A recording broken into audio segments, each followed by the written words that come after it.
영조의 무한한 총애를 믿고 밑도 끝도 없이 거만해져 영조와 사도세자를 이간질한 여인, 그리고 결국 사도세자의 아들 정조에 의해 죽임을 당한 요녀 수기 문씨에 대한 이야기.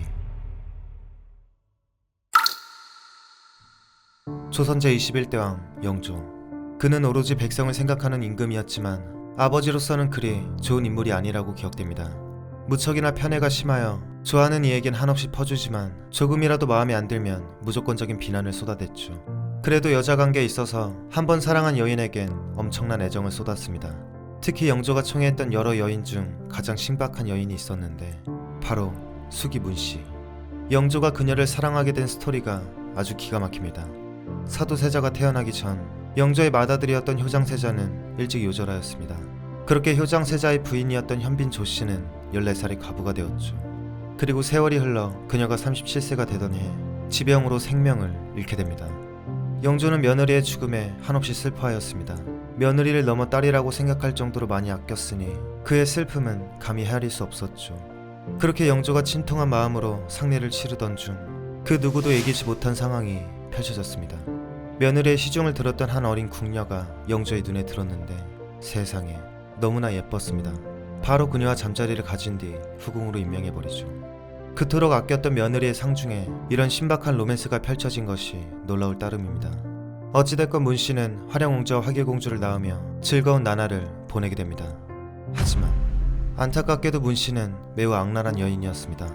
어찌나 행실이 무례한지 자기보다 나이가 훨씬 많은 사도세자의 생모 영빈이 씨를 무시하며 대들 정도였습니다. 당연히 이처럼 영조의 총애만 믿고 깝치는 모습은 많은 이들의 분노를 샀습니다. 특히 이 사실을 들은 대왕대비 인왕왕후가 심히 분노하여 사람들 다부는 앞에서 회초리로 문씨의 종아리를 갈겼습니다. 쌤통이죠. 하지만 그럼에도 그녀의 악행은 멈추지 않았는데 영조가 사사건건 핍박하여 결국 미쳐버린 아들 사도세자의 죽음에 문씨의 이간질이 일조하기도 했습니다. 문씨는 사람을 시켜 사도세자의 사소한 일까지 모두 알아보게 하였습니다. 그리고는 영조에게 쪼르르 달려가 세자의 비행이 속상하다는 듯 일러 바쳤죠. 가뜩이나 아들을 못살게 굴지 못해 안달난 영조는 더욱 세자를 미워하게 됩니다. 세자를 얼마나 싫어했던지 한 번은 이런 일이 있었습니다.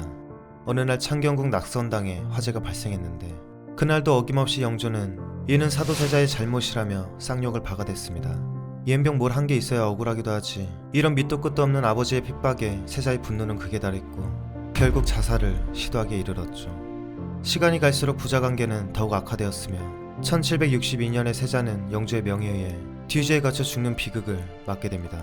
물론 세자의 죽음에 대한 원인이 수기 문씨의 모함 때문만은 아니었지만 일조한 것이면 틀림없었죠. 세자가 죽고도 영조는 14년간 조선을 더 다스렸습니다. 영조의 총애를 받던 수기 문씨 또한 오빠 문성국과 함께 세상 행복한 나날들을 보내게 됩니다. 하지만 그녀의 영원할 것 같던 부귀영화는 영조가 죽자 끝이 나게 됩니다. 영조가 승하하고 왕위에 오른 사도세자의 아들 정조. 그는 즉위하자마자 기다렸다는 듯이 수기 문씨를 향해 칼을 겨눴습니다. 그동안 저지른 죄를 벌하겠다 다짐한 정조였죠. 그렇게 수기 문씨의 작고를 삭탈하여 유배 보냈고 그녀의 오빠 문성국은 노비로 전락하게 됩니다. 문씨의 어머니 또한 제주도로 보내져 노비가 되었죠. 또한 정조는 분노하여 이렇게 말했습니다.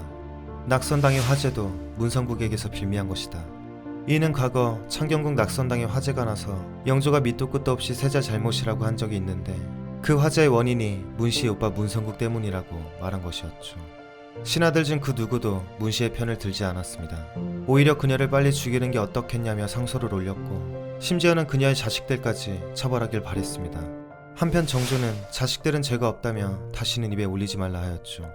하지만 세자의 죽음에 문씨가 연관이 있다고 판단한 정조는 문씨를 살려둘 생각이 없었습니다. 결국 1776년 8월 그녀는 사약을 받고 죽게 됩니다.